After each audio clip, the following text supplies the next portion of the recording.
우리 사람은 살면서 누구나 할 것 없이 크고 작은 실수들을 하며 살아갑니다. 저도 그렇고 여러분들도 그렇고 단 한 번의 실수도 하지 않고 살아가는 사람은 아마 이 세상에 아무도 없을 겁니다. 때로는 원치 않게 자기도 모르는 사이에 실수하는 경우들도 있고 때로는 의도된 실수를 할 때도 있습니다. 근데 성경에 보면 우리가 본받을 만한 참 훌륭한 믿음의 위인들도 때로는 실수하는 모습들을 볼 수가 있습니다. 우리가 앞서 살펴보았던 믿음의 조상 아브라함도 참 많은 실수를 했던 사람이지 않습니까? 그런가 하면 이스라엘의 성군 다윗도 자신의 충성스러운 부하의 아내를 범하였던, 그래서 평생 실수 없는 큰 실수를 범하기도 했습니다. 근데 문제는 때때로 똑같은 실수를 또다시 반복할 때가 있다라고 하는 겁니다. 한 번 실수는 정말 말 그대로 실수해서 누구나 그렇게 할 수 있다 하더라도, 그러나 똑같은 실수를 계속 반복한다라고 하는 것은 거기에 문제가 있다라는 것을 말해줍니다. 오늘 본문에 보면 아버지의 실수를 거의 똑같이 따라하고 있는 한 인물을 만나게 되는데 그 사람은 바로 이삭입니다. 우리가 앞서 살펴봤던 것처럼 이삭의 아버지 아브라함은 자기 아내 사라를 자기 누이라고 속여서 빼앗길 뻔하지 않습니까? 그것도 한 번이 아니라 두 번씩이나 그런 경험이 있었습니다. 한 번은 애굽 왕 바로에게 빼앗길 뻔하였고 또 한 번은 그랄 왕 아비멜렉에게 그 아내를 빼앗길 뻔했습니다. 물론 이 두 사건 사이에는 약 23년이나 24년 정도의 큰 세월의 갭이 있습니다. 그러나 그렇다 하더라도 아브라함이 애굽에 내려가서 자기 아내를 누이라고 속였다가 큰 낭패를 당하여 큰일 날 뻔했다라고 한다면, 여러분 그 다음에 비슷한 상황이 주어졌을 때에 똑같은 실수는 반복하지 않아야 하는 것 아니겠습니까? 지난날의 실수를 반면교사 삼고 그것을 교훈의 거울로 삼고 다시는 똑같은 실수를 반복해서는 안 된다라고 하는 겁니다. 근데 세월이 많이 지나서 잊어버려서 그런지 몰라도 아브라함은 또다시 그런 상황 가운데 놓이게 되자 똑같은 실수를 똑같이 반복하더라는 겁니다. 근데 여러분 신기하게도 오늘 본문의 이삭을 보게 되면 자기 아버지의 실수를 어쩌면 그렇게 판박이처럼 그대로 따라하고 있는지 놀랄 정도라고 하는 겁니다. 먼저 오늘 본문 6절 말씀을 보시면 이삭이 그랄에 거주하였더니 그랬습니다. 지금 이삭이 어디에 거주하고 있다는 겁니까? 그랄이라고 하는 땅에 거주하고 있었다는 겁니다. 그렇다면 이삭이 어떻게 하다가 이 그랄 땅에 거주하게 되었습니까? 우리가 지난 시간에 살펴봤던 것처럼 가나안 땅에 큰 흉년이 들게 되었습니다. 그때 이삭은 가족을 이끌고 어디로 내려가려고 했는가 하면 이집트 애굽으로 내려가려고 했습니다. 그런데 그때 하나님께서 그에게 나타나셔서 애굽으로 가는 것을 막으셨습니다. 그러면서 뭐라고 얘기했는가 하면 이삭아 애굽으로 내려가지 말고 내가 내게 지시하는 이 가나안 땅에 머물러 거주해라. 그러면 내가 너와 함께 있어 너에게 복을 주고 이 모든 땅을 너와 내 자손에게 주겠다. 하나님이 그런 약속을 해 주셨습니다.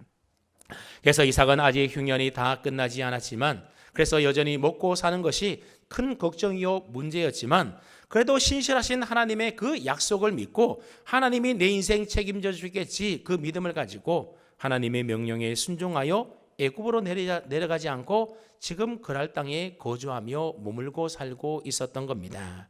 자, 7절 말씀을 보면 그랄 땅에 살 때에 어떤 일이 있었는지 보십시오. 그곳 사람들이 그의 아내에 대하여 물음에 그랬습니다. 그랄 사람들이 보니 전에 보지 못했던 낯선 사람들이 자기 땅에 와서 살고 있는 겁니다. 그래서 호기심에 묻는데 누구에게 물었다고 합니까? 이삭에 대하여 묻는 것이 아니라 이삭의 아내 리브가에 대하여 자꾸 묻는 겁니다. 여러분 누구에 대하여 묻는다라고 하는 것은 그 사람에게 관심이 있어서 묻는 것 아니겠습니까? 여러분 관심이 없다고 하면 아마 묻지도 않았을 겁니다. 관심이 있으니까는 물었다라는 거죠. 자, 그렇다면 그랄 사람들이 왜 리브가에게 이처럼 관심을 가지는 것일까요? 계속해서 7절 말씀을 보시게 되면 리브가는 보기에 어떠했다고요? 아리따움으로. 아마 리브가는 상당히 예쁘고 아름다웠던 것 같습니다. 그래서 혹시나 리브가가 싱글이라고 한다면 혹시나 자기 아내나 자기 첩으로 삼으면 어떨까 그래서 예쁜 리브가에게 사람들이 계속 관심을 가졌다는 겁니다. 여러분, 이런 경우에 만약 여러분들이 이삭이라고 한다면 어떻게 하는 것이 맞겠습니까? 만약 저 같으면 아니 이 사람은 제 아내입니다. 그러니까 이제부터 제 아내에게서 관심을 좀 꺼주시기 바랍니다. 여러분, 그래야 하는 것 아니겠습니까? 근데 이삭은 어떻게 했다고 합니까? 그는 내 누이다, 내 누이라 그랬습니다. 이 여자는 내 동생입니다. 그렇게 얘기했다라는 거죠. 여러분, 앞서 그의 아버지 아브라함도 자기 아내를 누이라고 했다가 큰 낭패를 한 번도 아니라 두 번이나 당한 적이 있지 않았습니까? 그렇다면 이삭은 그 아버지의 본을 따르면 안 되는 겁니다. 근데 부전자전이라고 이삭 역시도 이번에도 자기 아내를 자기 누이라고 속이고 거짓말을 했다는 겁니다. 근데 여러분, 거짓말한 이유도 가만히 보니 그의 아버지 아브라함과 똑같은 이유를 가지고 거짓말을 했다라는 거죠. 여러분, 그 이유가 뭐였다라는 겁니까? 7절 하반절 말씀을 보시면 리브가는 보기에 아리따움으로 그곳 백성이 리브가로 말미암아 자기를 죽일까 하여 그는 내 아내라 하기를 뭐 했다고요? 두려워함이었더라 말하고 있습니다.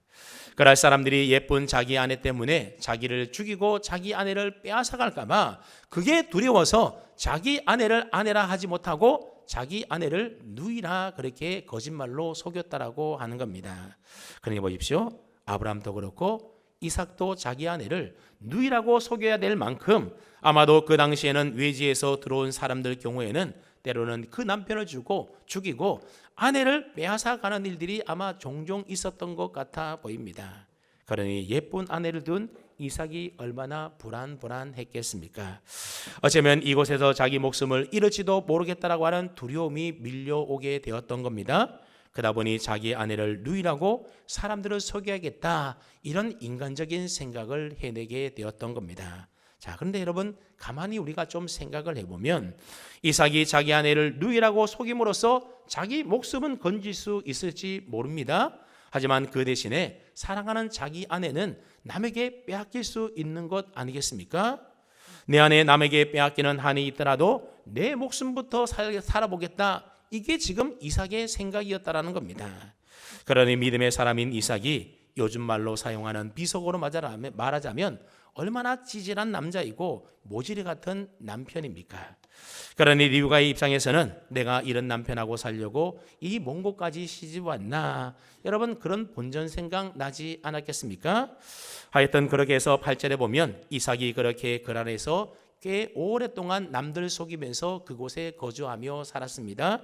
그러던 어느 날 이삭이 그 안에 리브가를 껴안는 장면을 누가 보았다고요? 이 그랄 왕이었던 아비멜렉이 창밖으로 보다가 우연히 발견하게 되었다라는 거죠.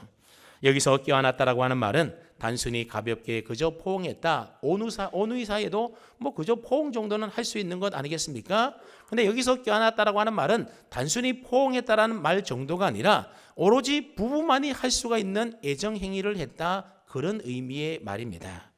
아비멜렉이 창밖으로 심결에 내다보다가 우연히 발견했는지, 아니면 외지 사람이기에 감시를 하고 있었는지, 그것도 아니면 리브가를 자기 후궁으로 드리려고 계속해서 관찰하고 있었는지 사실 정확하게는 우리가 알 수는 없지만, 아무튼 아비멜렉이 보았더니 이삭과 리브가가 온누인 줄로 알고 봤는데 사실 둘 사이가 하는 행동을 보니 뭐였다는 겁니까?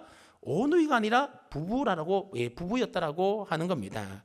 그래서 아비멜렉이 이 이삭을 불렀습니다. 9절 말씀을 보시면 이에 아비멜렉이 이삭을 불러 이르되 그가 분명히 너 아내이거늘 어찌 너 누이라 하였느냐, 그렇게 책망하고 야단치고 있습니다. 그랬더니 이삭이 뭐라고 대답하는지 한번 그 대답을 보십시오. 이삭이 그에게 대답하되 내 생각에 그로 말미암아 내가 죽게 될까 두려워하였음이라, 그렇게 말하고 있습니다. 여러분, 이삭이 했던 이 말을 좀 자세히 한번 살펴보십시오. 이삭이 왜 자기 아내를 누이라고 속이고 거짓말했다고 합니까? 죽음 앞에 장사가 없다고, 내 아내로 인하여서 내가 혹 죽게 될까 봐 그게 두려워서 아내라 말하지 못하고 그렇게 누이라고 거짓말로 속이며 살아왔다라는 겁니다. 결국 무엇 때문에 속였다라는 거죠? 죽을까 봐 두려워서 그랬다라는 거죠. 여러분, 우리의 신앙생활에 있어서 그 어떤 일이 있다 하더라도 이 두려움 문제만큼은 떨쳐내고 물리쳐야 하는 겁니다. 왜냐하면 이 두려움이라고 하는 것은 우리를 불신앙과 불순종에 빠뜨려서 우리의 영혼을 병들고 낙심케 만드는 이 주역이 뭔가 하면 바로 두려움이기 때문에 그렇습니다. 여러분, 두려움이 무엇이겠습니까? 두려움의 실체가 무엇입니까? 사실 우리가 겪게 되는 대부분의 두려움이라고 하는 것은 이미 발생한 일에 대한 두려움, 불안한 마음이 아니라 아직도 일어나지 않는 일, 혹시나 일어날지도 모르는 이 미지의 일들에 대하여 미리 두려워하는 것이 바로 우리의 두려움의 실체라고 하는 겁니다. 지금 겪고 있는 일이라든지 이미 겪은 일에 대해서는 우리가 별로 두려워하지 않습니다. 아마 여성분들은 아이 낳기 전에 얼마나 그렇게 두려워하며 걱정합니까? 하지만 아이 낳을 때는 좀 힘들긴 하지만 두려워하지 않고 이미 아이를 낳은 후에는 두려워할 필요도 없는 것이죠.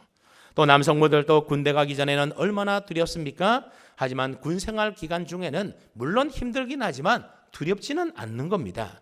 그리고 군 제대한 이후에는 두려워할 필요도 없는 것 아니겠습니까? 그러니 두려움이라고 하는 것은 아직 당하지 않는 일에 대한 염려로 인하여 생기는 불안한 감정이 바로 이 두려움이라고 하는 겁니다. 그게 바로 두려움의 실체라고 하는 거죠. 실제적으로 있지도 않는데 있는 것처럼 미리 걱정하며 염려하는 마음이 바로 두려움이라고 하는 겁니다. 여러분, 우리는 왜 아직 당하지도 않는 일에 이처럼 미리 두려워하게 되는 것일까요? 우리 믿음의 성도들일 경우에는 믿음이 부족할 때에 더 두려워하게 된다고 하는 사실입니다. 그래서 성경은 우리 믿음의 성도들 향하여 성경 여러 곳에서 두려워하지 말라 그렇게 명령조로 우리에게 말씀하고 있습니다. 여러분, 우리가 너무나 잘 알고 있는 이사야 41장 10절 말씀은 우리에게 이렇게 말하지 않습니까?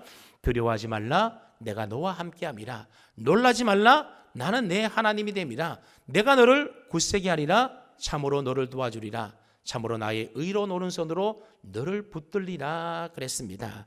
두려워하지 말라라는 겁니다. 왜 두려워하지 말라라고 합니까? 하나님이 함께 계시고 하나님이 내 하나님이 되어주시고 하나님이 나를 굳세게 하시고 나를 도와주시고 하나님의 능력의 오른손으로 나를 붙들고 계시니 두려워할 필요가 없다라고 하는 겁니다. 여러분, 하나님은 모든 일에 불가능함이 없으신 전지전능하신 하나님이지 않습니까? 하나님이 하시기만 하면 못할 일이 없으신 하나님이라고 하는 겁니다. 그 하나님이 나의 하나님이 되시고 나와 함께 계시고 나를 도와주시고 내 손을 붙잡아 주시면 우리가 두려워할 필요가 뭐가 있겠습니까? 그렇습니다. 우리가 하나님이 나와 함께 계시고 내 하나님이 되시고 나를 도와줄 줄로 우리가 진정으로 믿는다라고 한다면 아무리 두려운 일이 내 앞에 기다리고 있다 하더라도 우리는 그 두려움 물리치고 이겨낼 수가 있는 것입니다. 그래서 디모데후서 1장 7절 말씀에도 보면 하나님이 우리에게 주신 것은 어떤 마음이 아니라고요? 두려워한 마음이 아니요 그랬습니다. 여러분, 두려워하는 마음은 하나님께로부터 오는 마음이 아니라고 하는 겁니다. 우리로 불신앙하게 만드는 마귀가 주는 마음이 바로 두려운 마음인 겁니다. 그러므로 두려움의 정체가 뭐냐? 두려움은 하나님이 주시는 마음이 아니라 하나님을 믿지 못해서 아직도 일어나지 않는 그 미지에 대한 일들에 대하여 불안해하는 이 불신앙의 마음이 뭐라고요? 그게 바로 두려움의 실체라고 하는 겁니다. 그래서 다윗은 오늘 우리가 교동문을 읽었는데 그 교동문에 보면 시편 27편 말씀이 나오지 않습니까? 거기 1절과 3절에 보면 다윗이 이렇게 고백하고 있습니다. 여호와는 나의 빛이요 나의 구원이시니 내가 누구를 두려워하리요? 여호와는 내 생명의 능력이시니 내가 누구를 무서워하리요? 군대가 나를 대적하여 진칠지라도 내 마음이 두려워하지 아니하며 전쟁이 일어나 나를 치려 할지라도 나는 여전히 태연하리로다 그랬습니다. 여러분, 다윗은 블레셋 거인 장수 골리앗을 비롯해서 수많은 적들과 싸우기 위하여 전쟁터를 누볐던 장수이지 않습니까? 그러니 적들의 손에 언제 어떻게 죽을지 모르는 그 두려움이 늘 엄습해 왔을 겁니다. 그런데 다윗은 하나님은 나의 빛이 되시고 나의 구원이 되시고 내 생명을 보호해 주시는 능력이 되시는 하나님인 줄로 믿기에 나는 두려워하지 않는다. 나는 무서워하지 않는다. 나는 여전히 태연하리로다. 그렇게 고백하며 찬송하고 있는 겁니다. 그렇습니다. 여러분, 우리가 정말로 하나님의 살아계심을 믿는 진실한 성도라고 한다면 다윗과 같은 이런 믿음 있어야 하는 것 아니겠습니까? 우리 눈앞에는 두려움이 있습니다. 불안함이 있습니다. 염려와 걱정이 찾아옵니다. 그러나 하나님이 나의 하나님 되시고 나의 구원의 하나님이 되시고 나의 능력과 나의 빛이 되시고 나를 도와주시는 하나님이 내 하나님이라고 한다면 여러분, 우리가 뭐가 두려울 일이 있겠습니까? 그렇습니다. 여러분, 오늘 우리에게는 우리가 믿고 의지할 수 있는 하나님이 우리와 함께 하시고 내 편이 되어주시고 내 삶을 지켜주시고 보호하시고 도와주셔서 나를 수렁에서 건져내어 주시는 구원의 하나님이라고 분명히 약속해주고 계십니다. 그런 하나님이 나의 하나님이신데 우리가 두려워할 필요가 뭐가 있느냐는 거죠.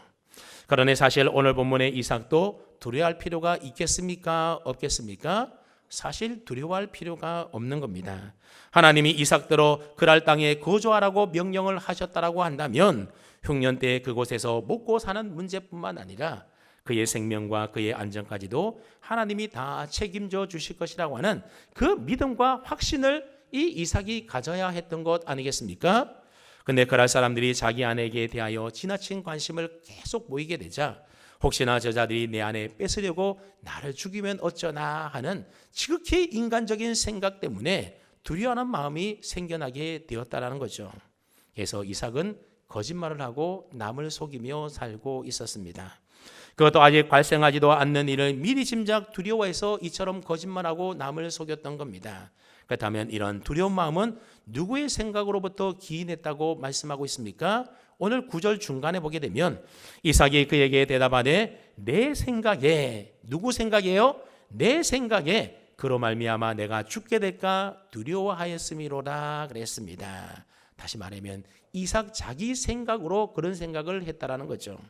하나님의 약속의 말씀을 믿고 순종하여 그랄 땅에 거주하며 살고 있다라고 한다면 그 땅에 사는 동안에는 하나님이 자신의 모든 인생을 책임져 주실 줄로 믿고 자기 생각대로 살지 말고 계속해서 쭉 하나님 생각대로 하나님의 뜻에 순종하며 살아야 하는 것 아니겠습니까? 그런데 이삭은 하나님의 생각보다 누구 생각대로 지금 행동하며 살고 있습니까? 자기 생각대로 자기 마음대로 살고 있었다라는 거죠. 여러분, 우리가 하나님의 말씀을 부지런히 읽고 듣고 묵상하고 또 바쁜 시간을 내어서 기도하며 기도 생활하는 중요한 이유 가운데 하나가 뭔지 아십니까? 그것은 바로 하나님의 말씀과 하나님의 뜻을 깨달아서 내 마음대로 내 뜻대로 내 생각대로 살지 아니하고 그 하나님의 말씀에 성경에 기록되어 있는 그 하나님의 말씀과 뜻대로 생각하고 말하고 행동하고 순종하며 살기 위해서 우리가 하나님의 말씀을 읽고 듣고 묵상하는 것 아닙니까? 그리고 그 하나님의 말씀에 내가 기꺼이 순종하며 살 수 있도록 나에게 믿음을 더해달라고, 나에게 용기를 달라고, 내게 두려운 마음이 찾아올 때에 하나님을 향한 믿음을 잃어버리지 않게 해달라고, 그래서 하나님 앞에 기도의 자리에 나가는 것 아니겠습니까? 내가 보기에, 내가 생각하기에 아무리 두렵다 하더라도 나를 쳐서 하나님의 뜻에, 하나님의 생각에 복종시키며 사는 것이 바로 바른 믿음이요 참 신앙의 모습이 아니겠습니까? 그런 면에서 본다면 이전에 아브라함도 그렇고 오늘 본문의 이삭도 그렇고 하나님의 생각대로 맞춰서 순종하며 그렇게 살 때도 있는가 하면 그 반대로 자기 생각대로 자기 멋대로 불순종의 삶 가운데 살아가는, 어떻게 보면 시계추가 왔다 갔다 하는 것처럼 순종하며 살다가 불순종하며 살다가 믿음으로 살다가 불신앙으로 살다가 하나님 믿고 평안하게 살다가 불안하게 살다가 두려워하며 살다가 여러분 이렇게 왔다 갔다 하는 그러한 신앙의 모습을 우리가 발견할 수 있지 않습니까? 오늘 우리들 또한 그렇다라는 거죠. 하나님의 말씀대로 믿음으로 순종하며 주님의 일에 힘쓰며 살 때가 있는가 하면 내가 주인 되어서 내 마음대로 내 생각대로 내 육체의 생각대로 살려고 할 때도 많이 있다는 거죠. 어떻게 보면 하루에도 몇 번씩 왔다 갔다 우리가 그렇게 살아가는지 모릅니다. 문제는 내 생각대로 그렇게 살다 보면 두려움에 사로잡히게 되고 그렇게 되면 남을 속이고 거짓말하게 되고 그러면 결국 죄의 종노릇하며 살 수밖에 없게 된다는 거죠. 그런 삶은 하나님이 원하시지도 않고 하나님이 기뻐하시는 삶도 아니라고 하는 겁니다. 이삭이 자기 생각대로 했을 때 어떤 일이 일어나게 됩니까? 두려움을 떨쳐내기 위하여 거짓말을 하게 되고 결국에는 그 거짓말이 다 탄로나게 되어 있다라고 하는 겁니다. 그래서 결국 아비멜렉으로부터 믿지 않는 세상 사람들로부터 책망과 비난을 듣게 되지 않습니까? 그래서 오늘 10절 말씀을 보게 되면 아비멜렉이 이삭에게 뭐라고 말하는지를 보십시오. 아비멜렉이 이르되 내가 어찌 우리에게 이렇게 행하였느냐? 백성 중 하나가 내 아내와 동침할 뻔하였도다. 내가 죄를 우리에게 입혔으리라 그랬습니다. 하나님을 믿는 이삭의 그 거짓말 때문에 믿지 않는 우리 백성들이 죄 지을 뻔했다라고 그렇게 책망하고 있습니다. 그러면서 믿지 않는 아비멜렉이 믿음의 사람 이삭을 향하여 호되게 야단치고 있습니다. 그러니 여러분 참 아이러니하지 않습니까? 믿는 사람과 믿지 않는 사람의 위치가 마치 뒤바뀐 것처럼 보입니다. 하나님을 믿는 사람이 믿지 않는 세상 사람들의 죄를 걱정하며 그들을 나무라야 하는데 오히려 믿지 않는 사람들이 믿는 사람들을 걱정하며 그렇게 살지 말라고 지금 나무라고 있는 중입니다. 여러분 여중에도 보면 참 부끄럽게도 세상이 교회를 걱정해주고 그래서 교회가 왜 그러냐고 예수 좀 제대로 잘 믿으라고 여러분 그렇게 야단치는 경우들이 있지 않습니까? 하나님의 사람들이 세상을 살아갈 때에 세상의 방식대로 자기 마음대로 살아가게 되면 결국 이런 식으로 세상으로부터 야단을 맞게 되어 있다라고 하는 겁니다. 그러면 하나님의 영광에 얼마나 누가 되겠습니까? 그러니 당시에 아비멜렉으로부터 책망을 받는 이삭이 얼마나 창피했겠습니까? 참 부끄러운 이삭의 모습이 아닐 수가 없습니다. 그런데 여러분 더 부끄러운 상황이 11절에 나오고 있는데 여러분 11절 말씀을 보시면 이제 아비멜렉이 자기 백성에게 또 말을 하는 겁니다. 뭐라고 말하는지를 한번 보십시오. 이르되 이 사람이나 그의 아내를 범하는 자는 죽이리라 그랬습니다. 죽이겠다라고 하는 겁니다. 아비멜렉은 이삭을 향해서는 가볍게 책망 정도로 끝냈습니다. 뭐 다른 벌을 내리거나 뭐 쫓아보내거나 그러지 않았다라는 거죠. 근데 자기 백성들을 향하여서는 뭐라고 말합니까? 앞으로 이삭이나 그의 아내를 범한 자는 죽여버릴 것이다. 아주 엄하게 단속하며 호되게 그렇게 경고하고 있는 겁니다. 사실 아비멜렉의 입장에서 본다라고 한다면 이삭과 리브가가 거짓말로 자칫 자기 백성들이 하나님 앞에 범죄하게 함으로써 큰 화를 당할 뻔하지 않았습니까? 예전에 아브라함 때처럼 하나님께서 그랄 사람들의 대를 또다시 다 막아버리게 된다면 결국 망하게 되는 것 아니겠습니까? 그러니 거짓말로 속여서 자기 백성들을 큰 위기로 빠뜨릴 뻔한 이삭을 사실은 때리고 매질해서 그 땅에서 추방하는 것이 당연해 보입니다. 그런데 아비멜렉은 이삭을 쫓아내지 않았습니다. 오히려 이삭과 리브가를 지켜주고 보호해주지 않습니까? 왜 그런 것일까요?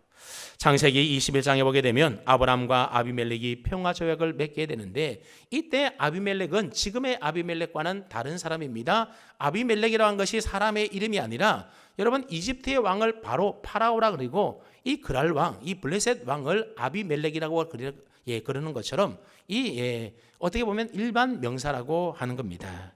그래서 이 아비멜렉이 아브라함에게 그 당시에 아브라함과 언약을 맺었던 아비멜렉이 이 아브라함에게 한 가지 맹세를 시키게 되는데 뭐라고 맹세하는지 우리 창세기 21장 23절 말씀 앞에 자막이 있죠. 우리 한번 뜻을 생각하면서 어떻게 뭘 맹세시키는지 한번 함께 읽어보겠습니다. 시작.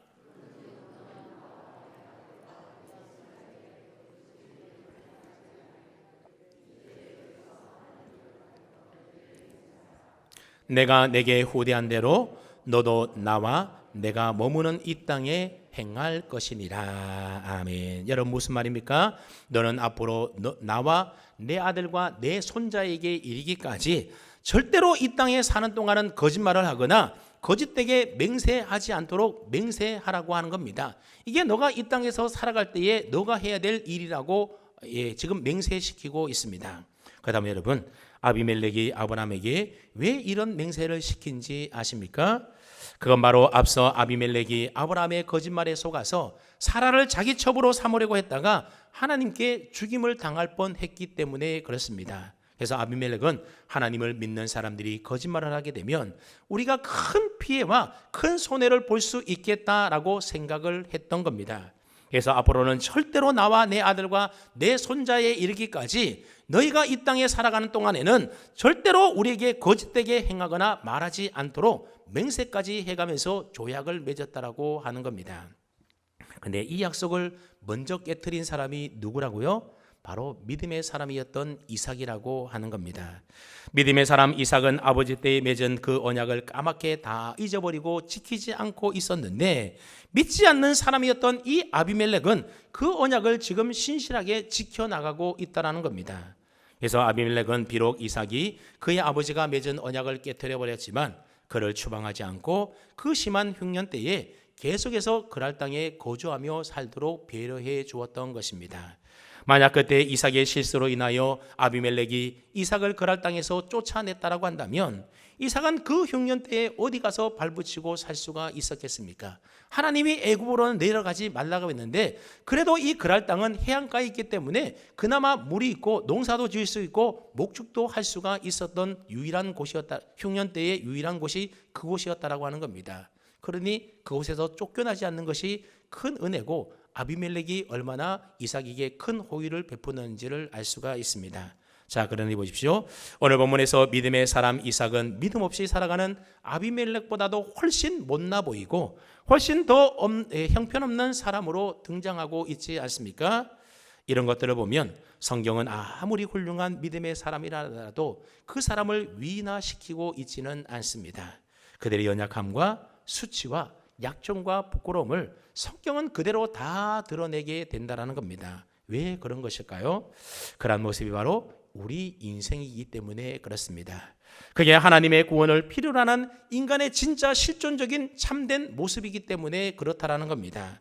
평소에 아무리 믿음이 좋아 보이는 사람이라 하더라도 흉년이 들어서 당장 먹고 살기 힘들어서 목구멍이 포도청이면 하나님의 약속도 언약도 다 등져버리고 세속의 땅 애굽으로 내려갈 수밖에 없는 연약한 인생이 바로 우리라고 하는 겁니다.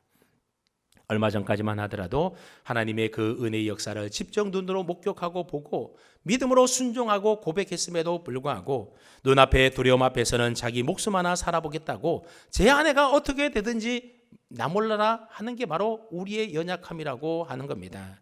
자기를 위해서라면 남이야 죄를 짓던 말든 그래서 남이야 망하던 말든 진실을 덮기 위하여 거짓과 속임수를 동원하는 연약한 인생들이 바로 제 아래 살아가는 우리 인생들의 실존이라고 하는 겁니다. 이렇게 연약한 존재가 우리 인간이라고 하는 것을 마치 성경은 폭로라도 하고 있는 듯이 성경 저자는 똑같은 실수를 하고 똑같은 거짓말을 하는 아브라함과 이삭의 지부를 이처럼 반복해서 여과 없이 우리에게 그대로 보여주고 있는 것입니다.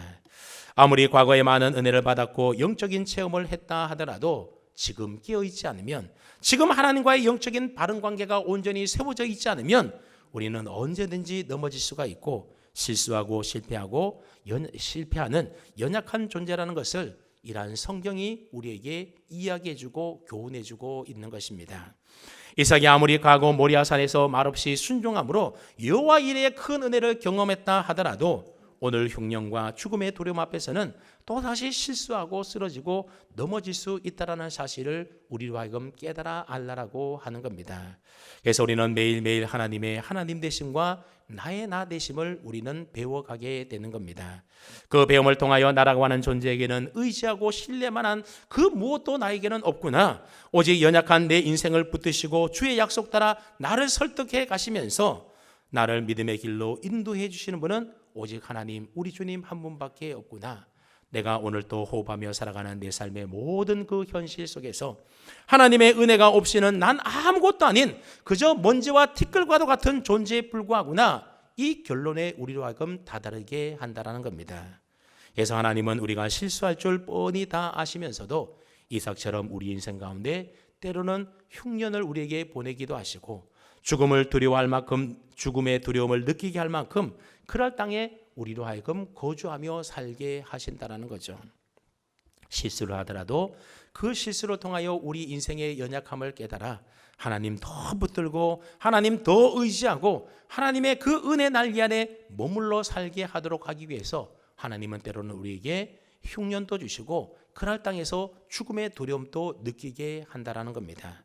여러분, 오늘 저와 여러분들이 이렇게 예배 자리에 나와서 하나님께 붙어 있으며 믿음을 지킬 수 있는 것, 그리고 거짓을 동원하지 않을 수 있다라고 하는 것, 그리고 내가 살기 위하여 남을 해치거나 남에게 해를 끼치지 않는 것, 그리고 내가 좀 손해 보더라도 진리의 편에 설 수 있다라고 하는 것, 그리고 아내를 사랑하고 남편을 사랑하는 것, 여러분 이 모든 일들이 얼마나 놀라운 하나님의 은혜요 기적인지 모릅니다. 병든 자가 일어나고 죽은 자가 살아나는 것, 그것만이 기적이 아니라 오늘날 제약이 관영한 이 시대 속에서 그래도 그나마 하나님 의지하고 하나님 붙들고 믿음의 자리에 나와서 하나님께 예배드리고 믿음을 지키며 살아간다는 것, 여러분 이것이 기적 가운데 기적이 아니고 무엇이겠습니까? 우리의 본성이 뛰어나서 그렇다고요? 그렇지가 않다라는 겁니다. 여러분, 하나님이 우리에게 은혜를 베풀어 주시지 않고 우리를 지켜주시지 않으면요, 오늘도 우리는 세상의 땅 애굽을 향하여 급히 내려갈 연약한 인생들에 불과합니다. 먹고 사는 문제로 언제든지 거짓말을 밥 먹듯이 동원할 수 있는 죄인된 존재가 바로 우리들입니다. 하나의 거짓말이 10개의 거짓말로 불어나도 눈 하나 깜짝하지 않고 자기의 기득권을 지키기 위해서라면 그럴듯한 거짓말과 속임수로 자신을 선하게 포장하는 위선자들이 바로 우리들이지 않습니까? 자기의 유익을 위해서라면 남의 고통과 아픔쯤은 아무렇지 않게 여기는 이기적인 본성에 매여 사는 죄로 가득한 연약한 인생들이 바로 우리들입니다. 그런 죄인되고 연약한 인생임에도 불구하고 우리가 믿음을 갖기 시작하면 하나님의 자녀라고 하는 그 정체성을 가지고 그 믿음을 지켜나가도록 성령님께서 우리 안에서 역사하시고, 그래서 믿음 안에 살아가도록 고군분투하며 살아가는 그 은혜를 우리가 누리며 살아가는 것, 이거야말로 기적 가운데 기적이 아니고 무엇이겠습니까? 우리가 잘나서 그렇다고요? 그렇지 않다라는 거죠. 먹고 살기 위하여 피 터지는 약육강식의 그 경쟁 사회 속에서도 신앙의 양심과 믿음을 지키고 예배 자리를 지키고 말씀과 기도의 삶을 살아가며 믿음으로 내 가정을 지켜가는 것이 바로 오늘 우리가 경험하는 하나님의 놀라운 은혜요 기적이라고 하는 겁니다. 하지만 이건 우리의 믿음이 좋아서도 아니고요, 하나님이 붙들어 주시는 기적 중에 기적이요, 은혜 중에 은혜요, 하나님이 우리에게 주시는 복 중에 가장 큰 복이라고 하는 겁니다. 그러면 여러분, 우리 인간의 재성과 연약함에서 오는 온전치 못함으로 인하여서 너무 실망하거나 좌절하지 마십시오. 때로는 실수하고 실패하고 넘어지고 똑같은 실수를 반복할 때도 있다라고 하는 겁니다. 그런데 하나님 앞에서의 온전함이라고 하는 것은 단 하나의 실수도 아무런 허물과 죄도 없는 완전히 퍼펙트하게 믿음으로 살아가는 그 삶이 온전함이 결코 아니라고 하는 겁니다. 성경적 개념의 온전함이라고 하는 것은 하나님 아버지를 향하여 나아가는 방향성이 바로 온전함인 것입니다. 저 비록 연약하고 부족하고 못났지만, 그래서 자주 넘어지고 실수하고 또 실패를 반복하지만 여전히 오늘도 내 마음의 중심의 방향은 하나님께로 향하고 있음이 바로 뭐라고요? 그게 온전함이라고 하는 겁니다. 자주 넘어지고 실패하고 실수하는 그런 나의 연약함을 바라보면서 하나님에게서 떨어져 나가도 100번 1000번 더 떨어져 나갔어야 할 존재임에도 불구하고 여전히 하나님 앞에 머물러 살아가고 있는 내 모습, 저는 그게 바로 오늘 우리에게 베풀으신 하나님의 은혜고, 그게 바로 우리가 누리고 있는 기적이라고 하는 겁니다. 그 기적은 내가 잘나서가 아니라 나의 연약함에도 불구하고 여전히 나를 붙드시고 나를 품어주시고 나를 안아 인도해 주시는 하나님의 그 크고 놀라운 사랑과 은혜 때문인 줄로 믿습니다.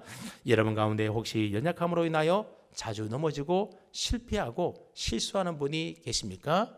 그래도 괜찮습니다.